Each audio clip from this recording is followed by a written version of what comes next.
tous, bienvenue sur l'émission du Petit Ballon spécial rentrée. Nous voici avec notre cher et grand sommelier Jean-Michel Deluc. Bonjour à tous, bonjour Martin. Bonjour Jean-Michel, qui va nous présenter sa dernière trouvaille. Cette trouvaille qui va nous permettre d'encaisser plus facilement la rentrée. Oui, là. En fait, j'ai joué, j'ai pas cherché longtemps parce que j'ai quelques jardins secrets, j'ai quelques vins secrets et ça fait quelques années que je connais et que je suis Monsieur Mabillot. Et donc je tenais à présenter un Saint-Nicolas de Bourgueil, très jeune, 2010, de chez Frédéric Mabillot. D'abord, parce que j'aime beaucoup les vins de Loire.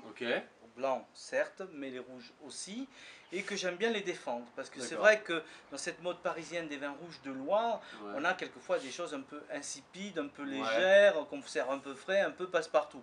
Et en fait, la Loire, non, les appellations ont une vraie identité. Saint-Nicolas de Bourgueil, qui est basé sur du Cabernet Franc principalement, même si on utilise un petit peu de Cabernet Sauvignon, peut donner des vins absolument fabuleux.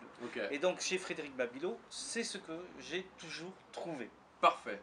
Donc tu vas voir d'abord, c'est un vin sérieux, tu vas voir déjà la couleur, hein, c'est pas un rosé tendre, hein, c'est quand même un vin assez foncé. Donc là on a des vrais vins de macération, le Cabernet apporte beaucoup de couleurs. Là il est jeune, il est très violine, violet, un dégradé qui est encore un petit peu pourpre sur la jeunesse, un côté légèrement bleuté, superbe couleur, brillant, et puis regarde, concentré.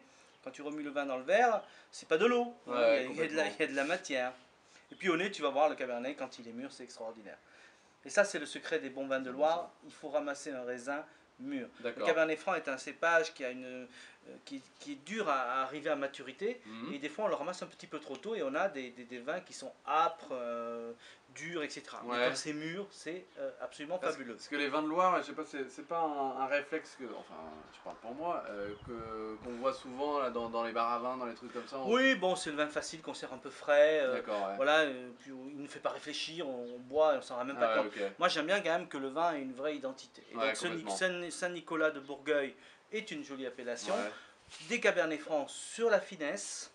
Et tu vois, rien qu'au nez, déjà tu as ce cassis mûr, myrtille, légèrement prunelle aussi, assez puissant, séveuse, charnu. Prunelle c'est quoi? Prunelle c'est une petite prune sauvage qu'on ne mange pas parce qu'elle est un peu dure, il faut attendre vraiment les premières gelées pour pouvoir la croquer. Et ça a surtout un côté un peu tannique que j'aime bien, un peu frais, voilà, un peu provocateur, j'aime bien aussi. Donc là tu as un vin très mûr, un Cabernet Franc très mûr, et tu sens derrière quand même des notes de réglisse, de poivre, de menthe, beaucoup de fraîcheur, un très joli vin. Et puis à l'aération, tu confirmes cette maturité de fruits. On n'est pas encore sur la confiture, ça reste des fruits frais mais ensoleillés. Voilà, donc un raisin mûr.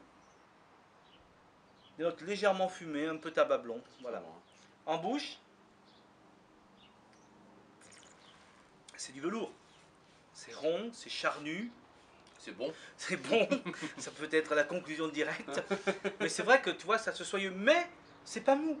Parce que derrière, tu as une structure, tu as de la fraîcheur, tu as un allant, tu as un côté un peu épicé, tu as des tanins de peau, de raisin qui sont un peu croquants et qui tiennent le vin sur une bonne longueur. C'est un vin qui est parfumé, tu as du vin, tu as du vin dans la bouche. Voilà. Et ça, c'est des vins fabuleux. Moi, j'adore avec cette lumière d'automne. Une cuisine qui quitte la cuisine d'été et qui arrive vers la cuisine d'hiver, où on touche à la viande rouge, aux viandes blanches, on met un peu de champignons, un peu de cèpe, un peu de girolles, et on a des vins absolument fabuleux. C'est un vrai délice. Et à servir à cette température? Alors moi, ces vins-là, on peut les servir autour de 16. Un vin rouge normal, tu le serviras à 18, mais un vin de Loire 16 degrés, c'est une demi-heure dans la porte du frigo. D'accord, ok. Voilà. Ça, c'est très bien. On peut le boire jeune, 2010, mais tu sens quand même qu'il y a de la sève, qu'il y a de la profondeur, qui permettent aussi de le garder quelques mois. Donc c'est un vin qui peut jouer ses deux rôles. Aujourd'hui sur des viandes un peu saignantes, et puis dans quelques mois sur des viandes en sauce. Voilà. Et c'est un vin qu'on va déguster avec qui? Ou dans quelle occasion? Alors, si c'est un vin de mon jardin secret, comme je dis, bien que M. Mabillot soit quand même connu, et c'est un des meilleurs propriétaires de Saint-Nicolas de Bourgueil, Moi j'aime bien avec des gens qui détestent les vins de Loire. D'accord. Voilà, tout simplement parce que pour leur prouver que non, Ouais. ils ont tort. Ils ont certainement goûté de très mauvais vins de Loire qui leur a laissé de mauvais souvenirs. Mais ça permet de réhabiliter cette région qui fait des vins absolument fabuleux, des grands vins blancs certes, mais aussi quelques grands vins rouges, Saint-Nicolas, présentement, Chinon, Bourgueil, Saumur-Champigny. Voilà. Donc voilà, quelqu'un qui n'aime pas les vins de Loire pour lui dire voilà ce qu'on peut faire dans la Loire. Parfait. Ok, bah nickel. Et ben merci pour cette excellente trouvaille.